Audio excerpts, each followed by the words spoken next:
回家的光，文明内在的黑夜与黎明。你知道文明也有自己的生命吗？就像我们每个人都有年轻、成熟、老去的阶段，文明有2个层次，外在和内在。第1章与文明生命的概念。文明有2个层次，外在和内在。外在是看得见的东西，城市、科技、制度、军队，像文明的外貌和行为。内在则是文明的灵魂、思想、价值观、道德，像一个人心中的智慧和光芒。外在可以繁荣，也可以倒退，但真正决定文明命运的是内在的健康与智慧。第2章，文明内在规律，昼夜循环。文明内在就像白天和黑夜交替，白天明亮，公心盛行，智慧清明；黑夜暗沉，私心横行，人性受欲望驱动。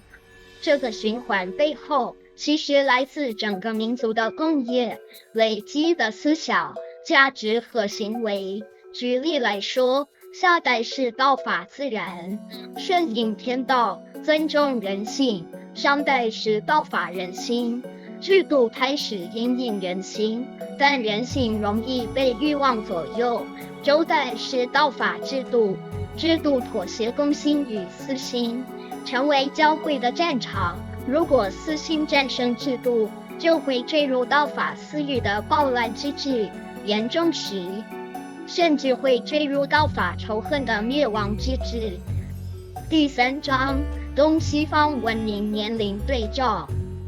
当华夏文明因大禹治水成功而天下一家时，远走西方的3苗再造两河文明，并重新点燃了西方文明的烛光。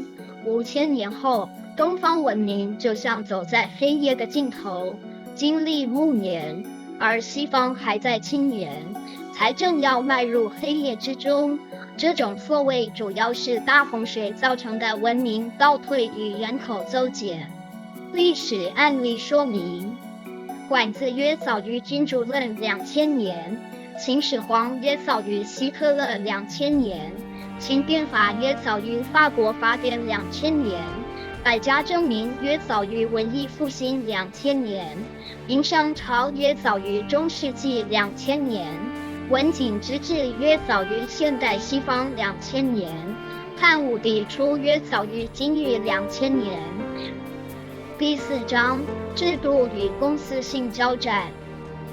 文明内在会影响文明外在的制度和治理方式。夏代道法自然如艳阳高照，智慧清明；商代道法人心像傍晚时分，隐隐出现；西周道法制度像日暮的街灯，制度成为公心与私心交战的战场。当私心占上风，制度失守，就可能坠入道法仇恨，使文明走向灭亡。东方文明已经进入暮年腐化，制度和人心亦受私欲或仇恨操控，而西方文明还在青年腐化，公心与私心正在激烈交战。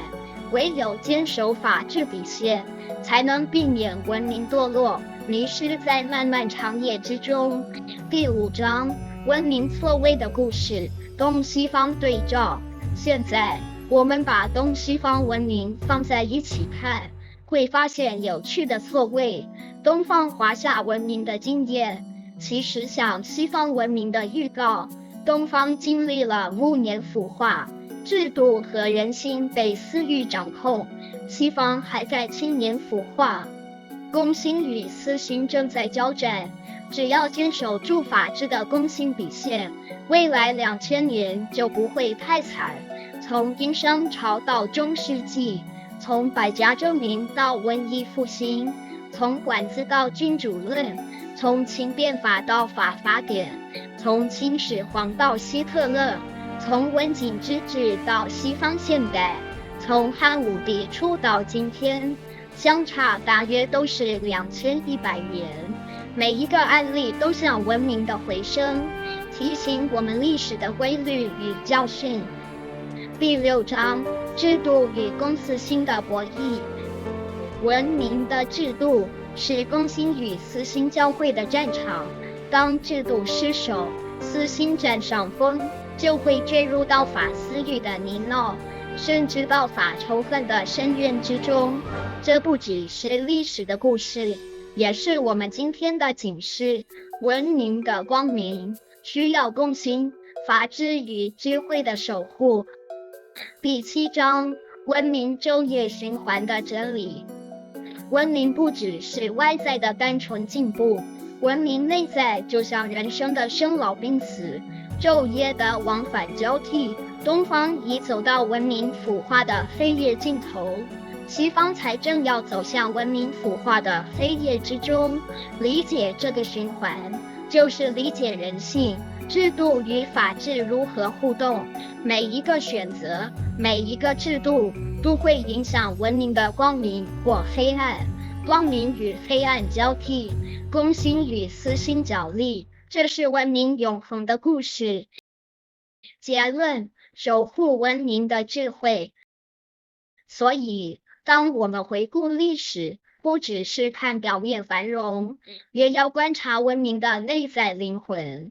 东西方文明的2100年，作为提醒我们公心、法治和制度的重要性。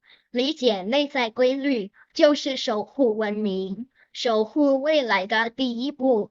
历史告诉我们，光明会重现，但黑夜也会再次降临。我们每个人、每个社会的选择，都是这个循环中的一部分。理解规律，就是给文明最大的护盾。